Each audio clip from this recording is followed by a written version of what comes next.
Okay, so last week it was a cheerleader smackdown that got your attention. What's the problem this time?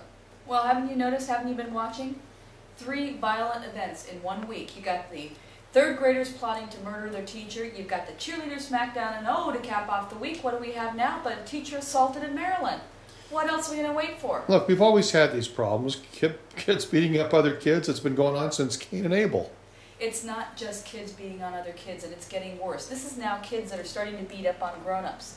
This is kids that are beating up on what would normally have been an authority figure, somebody who was untouchable, a teacher.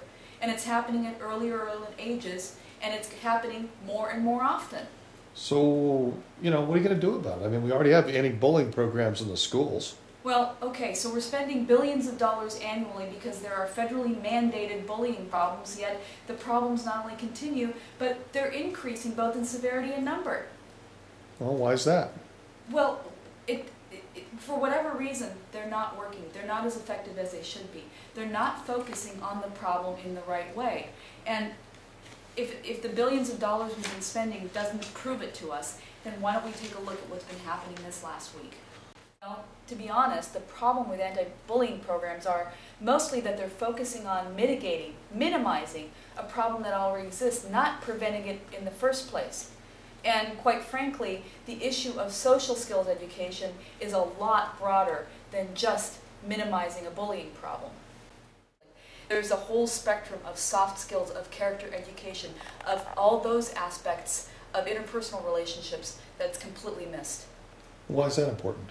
Well, the studies will show you over and over again that social skills in our children is the most important factor in their future success. It's more important than their academic achievement. It's more important than who they know. It's more important than their social economic background. Frankly, it also shows that it's much more important than all those things together. And even so, having good social skills, being able to get along with people, will make all those things a whole lot better to achieve and a whole lot easier to achieve. All right, but you're talking about skills that ought to be taught at home. This is the parents' responsibility. Why are we trying to teach it in schools? Why do we expect the schools to teach things like that? Look, I don't think anybody is denying that the parents should be the ones, or the primary caregivers are the ones who should be teaching it at home, and there are a lot of parents who do.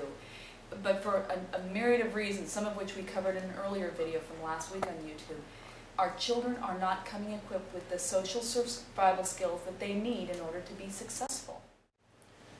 Why don't more schools have this program then? I think it essentially comes down to 2 problems. The first one is awareness. Most schools don't understand the importance and the necessity of these critical life skills for their students. They're focused on academic achievement. What they don't realize is without discipline in the classroom, you cannot achieve academically. And frankly, the second major problem is they believe they can't afford it. But when you take a look at the hard numbers, the statistics, and I encourage anybody to do so, use your own numbers from your own schools, what you find is if teachers in the classroom are losing 20, 30, 40% of active teaching time to discipline and behavior management, then that's costing an average school sometimes up to $1 million a year, just for that one school. So you mean to tell me that schools can't afford it? Well, that's what they believe. But to be honest, schools are already suffering. They're already paying for the lack of adequate social skills in students through discipline issues, through behavior management, through lost productivity, through academic lack of achievement. Face it, it's already costing them money. It's not a matter of can they afford to do it, it's a matter of they can't afford not to bring social skills education in and improve the situation.